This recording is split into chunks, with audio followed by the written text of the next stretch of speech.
Good evening. We are with Mukul Mathur, VP with IBM. We are with Anand Venkatraman, partner at Deloitte India. And I'm Dr. Vikram Venkateshwaran, Deloitte India again. And today we are here discussing technology and all things that are happening in the industry. So Mukul, IBM, you walk into IBM, you see the full Nobel laureates, you see the number of patents, you are in esteemed company. So how does a company like IBM, which is essential, which has done like so much in digital, cognitive, cloud, how do you see this going to the next level? How do you take digital to the next level?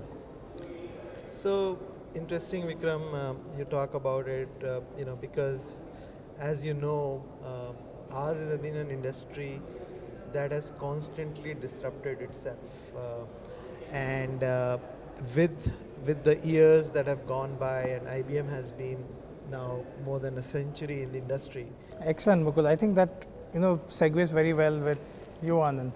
So here's a company that probably created a lot of this thing that we talk about today.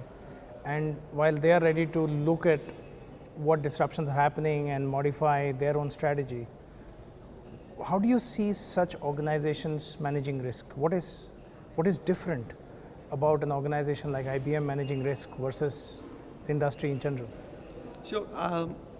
There definitely is slight subtle differences in a technology company, how they manage risk, right? Everything is driven from technology perspective.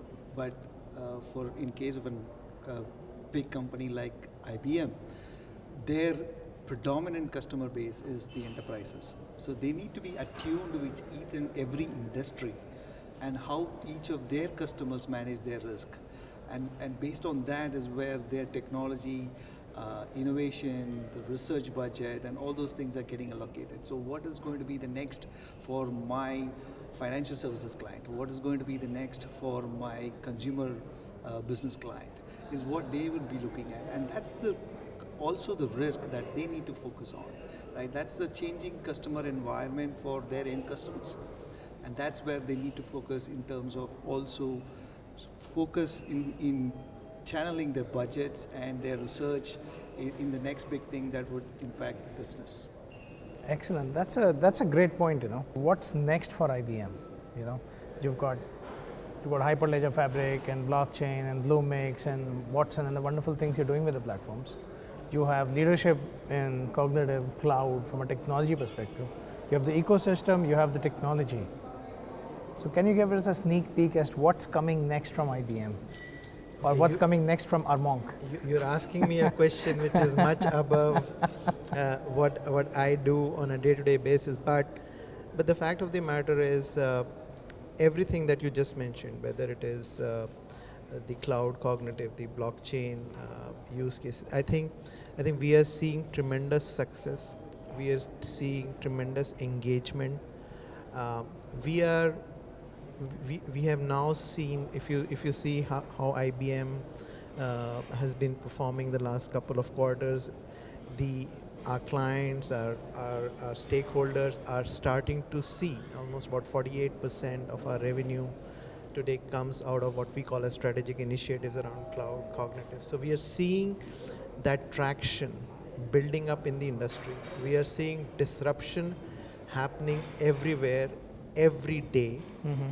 In all industries. My sense is that I see us as being part of that disruption journey of those clients. Now, if you ask me what all those disruptions will be, I do not know because they appear as we go. So you see yourself not as an incumbent but as a disruptor, which is fascinating. Yes, actually we use a phrase in IBM. It's called the incumbent disruptor.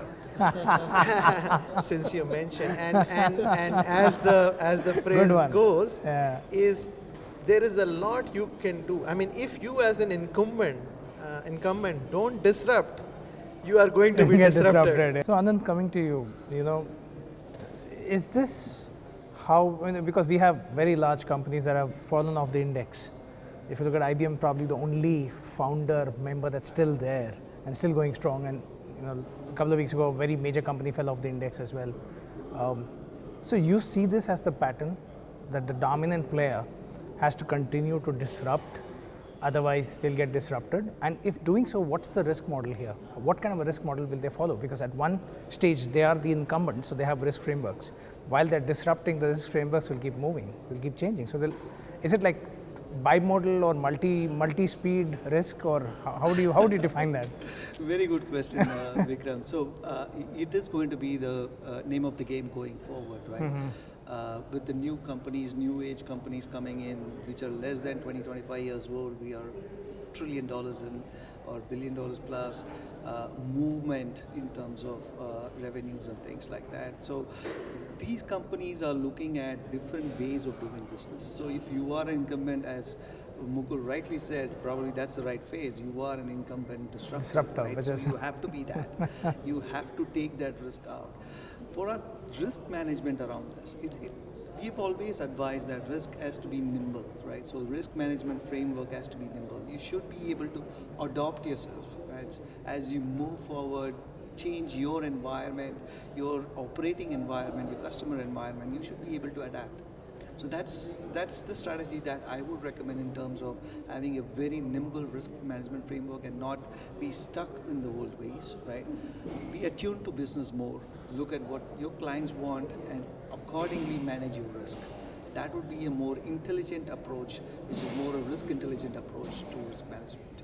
Excellent. So we found two new terms today: intelligent risk management approach and incumbent disruptor.